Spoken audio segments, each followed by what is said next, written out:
নমস্কার বন্ধুরা, আজকে আমি আমার নতুন রেসিপিতে দেখাতে যাচ্ছি দেশি মুরগি আর গোলমরিচের গুঁড়ো দিয়ে কষা কষা মাংস। এর মধ্যে সেরকম কিছুই লাগবে না, পেঁয়াজ, আদা রসুন আর একটা তেজপাতা। আপনারা তার মধ্যে লবণ, হলুদ, গোলমরিচ গুঁড়ো আর চিনি। এখানে আছে 1 কেজি আমার দেশি মুরগি। এখন আমি পেঁয়াজটাকে আমার এই মেশিনটাতে একদম ঝিরিঝিরি করে নেব। আপনাদের কাছে যদি এই মেশিন নাও থাকে কোনো কথা নেই, আপনারা হাতেই একদম ঝিরিঝিরি করে নেবেন, তবে পেস্ট না। এখন আমি কড়াইতে তেল দিলাম, সরষের তেল দিয়ে রান্না করছি আমি। এর মধ্যে কয়েকটা তেজপাতা দিয়ে দিলাম। তেলটা গরম হওয়ার পরে এখন আমি একটু সময় তেজপাতাটাকে পুড়তে দেব তেলে।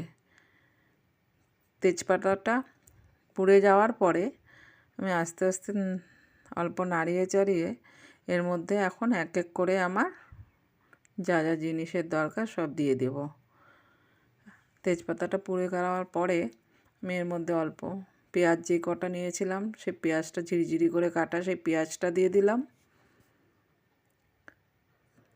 এখন এই পেঁয়াজটাকেই আমি খুব সুন্দর করে ভাজতে হবে, যতক্ষণ না এটা রঙটা চেঞ্জ হয়ে বাদামি বাদামি হয়। এই পেঁয়াজটা ভাজার উপরেই কিন্তু রান্নাটার রঙটা ডিপেন্ড করবে। খুব সুন্দর করে কম আঁচে আস্তে আস্তে করে অনেকক্ষণ ধৈর্য ধরে পেঁয়াজটাকেই ভাজতে হবে। পেঁয়াজটা আস্তে আস্তে আস্তে আস্তে করে কষতে দিতে হবে, তাড়াহুড়া করলে কিন্তু চলবে না। আমি এখন আস্তে আস্তে করে পেঁয়াজটা ভাজছি। পেঁয়াজটা এখন আপনারা দেখতেই পাচ্ছেন রঙটা চেঞ্জ হয়ে আসছে। এখন আমি এর মধ্যে এক এক করে আমার নুন, চিনি সব মেশাবো। আপনারা দেখে নিন কালারটা কীরকম হতে হবে। এরকম কালার হওয়ার পরে এর মধ্যে আমি আমার স্বাদ মতন নুনটা দিয়ে দিচ্ছি। আপনারা আপনাদের স্বাদ অনুযায়ী নুনটা দিবেন। তার মধ্যে দিব সামান্য একটু চিনি, যাতে স্বাদটা ব্যালেন্স হয়।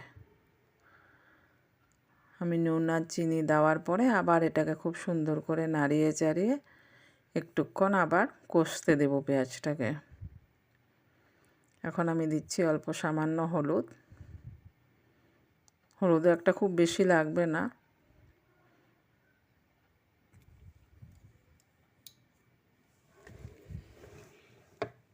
হলুদটা দিয়ে নাড়াচাড়া করার পরে এখন আমি এর মধ্যে আদা রসুনের পেস্টটা দিয়ে দেব।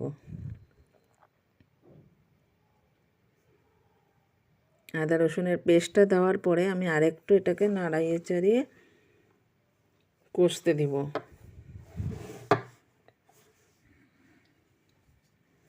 এই মশলাটা ভাজার উপরেই কিন্তু ডিপেন্ড করবে আপনাদের রঙটা কীরকম আসবে। কাজে একটু ধৈর্য ধরে খালি মশলাটাকে সুন্দর করে ভাজলে হবে, তারপরে আর সেরকম কিছু কষ্ট নেই। এখন আমি এর মধ্যে মাংসগুলো দিয়ে দেব।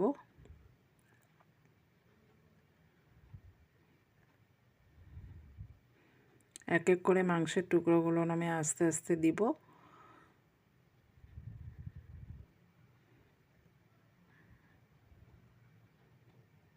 মাংসের টুকরোগুলো দেওয়া হয়ে যাওয়ার পরে আমি এটাকে খুব আস্তে আস্তে করে এখন নাড়িয়ে মশলার সাথে মাংসগুলো মিশিয়ে দিচ্ছি।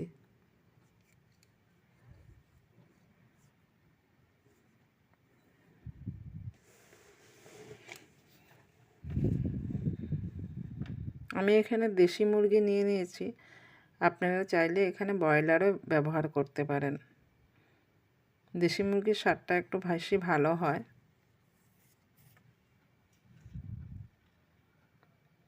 এখন আমি কিছুক্ষণ এভাবে এটাকে কষতে দিব।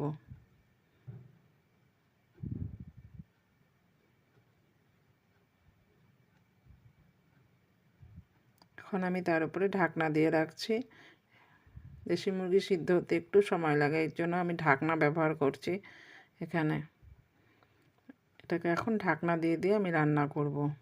এরকমভাবে আঁচটা একটু মিডিয়াম ফ্লেমে রাখতে হবে। এই ভাপের যে জলটা ঢাকনা সেটাই অল্প অল্প করে তার মধ্যে দিতে থাকবেন, দেখবেন মাংস খুব সুন্দরভাবে সেদ্ধ হয়ে যাবে। এক্সট্রা আর কোনো জল দেওয়ার দরকারই পড়বে না এখানে।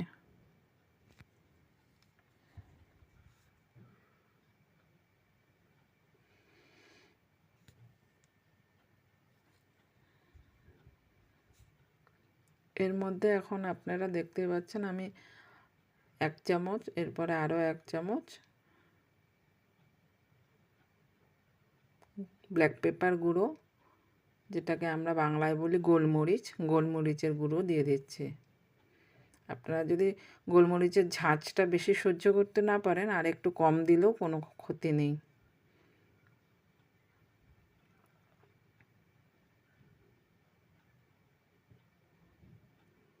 এখন খুব সুন্দরভাবে এটাকে নেড়ে চেড়ে কিছুক্ষণ আবার এটাকে কষতে দিতে হবে।